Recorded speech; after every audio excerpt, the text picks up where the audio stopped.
hello students welcome back to my YouTube channel take off MH 2024 सनत matric দিব বিচৰা ছাত্ৰছাত্ৰীসকলৰ বাবে এই ভিডিঅটো খুব গুৰুত্বপূৰ্ণ কাৰণ তোমালোকৰ বহুতৰে মাজত ইতিমধ্যে এটা কনফিউজনৰ সৃষ্টি হৈছে যে 2024 সনত হ'বনে মেট্ৰিক পৰীক্ষা তো আজিৰ এই ভিডিঅ'ত মই তোমালোকক জনাবলৈ চেষ্টা কৰিম ভিডিঅ'টো সম্পূৰ্ণৰূপে চাবা এটা সৰু ভিডিঅ' হ'ব তোমালোকৰ কাৰণে গতিকে ভিডিঅ'টো সম্পূৰ্ণৰূপে চাবা ভিডিঅ'টো পাৰিলে বেছি শ্বেয়াৰ কৰিবা যাতে সকলোৱে চাব পাৰে তোমালোকৰ হোৱাটছআপ বা ফেসবুক গ্ৰুপতো শ্বেয়াৰ কৰি দিবা আৰু চেনেলটো সাবস্ক্ৰাইব কৰি ৰাখিবা পৰৱৰ্তী সময়ত কিবা আপডেট আহিলে মই তোমালোকক জনাম আৰু পৰৱৰ্তী সময়ত নিশ্চয় আপডেট আহিব আৰু তোমালোকৰ সেই আপডেটখিনি জনাৰ বেছি দৰকাৰ গতিকে চেনেলটো সাবস্ক্ৰাইব কৰি ৰাখিবা পৰৱৰ্তী আপডেটৰ কাৰণে তো ছাত্ৰছাত্ৰীসকল তোমালোকে নিশ্চয় জানা মই এটা ভিডিঅ' আপলোড কৰিছিলোঁ আৰু ভিডিঅ'টোত মাননীয় মুখ্যমন্ত্ৰী ঘোষণা কৰিছিল যে তোমালোকৰ পৰীক্ষা এবাৰ কি হ'ব প্ৰিভিয়াছ ইয়াৰৰ ধৰণে নহয় প্ৰিভিয়াছ ইয়াৰত যেনেকৈ তোমালোকৰ বেলেগ এটা চেণ্টাৰত গৈ মেট্ৰিক পৰীক্ষা দিব লাগিছিল তেনেকৈ তোমালোকৰ নহয় তোমালোকৰ স্কুলতে মেট্ৰিক পৰীক্ষা পাতিব আৰু ক্লাছ 8 বা ক্লাছ 9ত তোমালোকৰ যেনেকৈ এনুৱেল পৰীক্ষা হয় তেনেকৈ পৰীক্ষা হ'ব বুলি মাননীয় মুখ্যমন্ত্ৰী ডক্টৰ হিমন্ত বিশ্ব শৰ্মাই ঘোষণা কৰিছিল তোমালোকে হয়তো এই কথাখিনি জানা বা এটা ভিডিঅ' মই আপলোড কৰিছিলোঁ তোমালোকে হয়তো এই ভিডিঅ'টো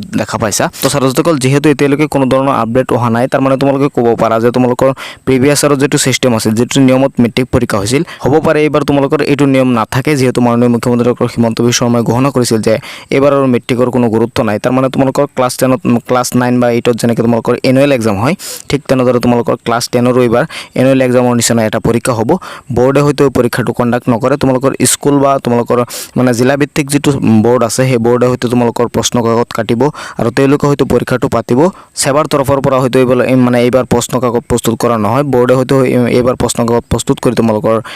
ক্লাছ 8 বা ক্লাছ 9ত যেনেকৈ তোমালোকৰ জিলা ভিত্তিক বোৰ্ডে প্ৰশ্ন কাকত প্ৰস্তুত কৰে ঠিক তেনেদৰে এইবাৰ হ'ব পাৰে যে ক্লাছ 10তো কি হ'ব পাৰে যে জিলা ভিত্তিক বোৰ্ডে এটা প্ৰশ্ন কাকত প্ৰস্তুত কৰি তোমালোকৰ পৰীক্ষা হ'ব পাৰে তো ছাত্ৰছাত্ৰীসকল এই কথাখিনি এতিয়ালৈকে মানে ডিসাইড হোৱা নাই ডিসাইড হোৱাৰ পাছত বা পৰৱৰ্তী সময়ত কিবা হয়তো নটিফিকেশন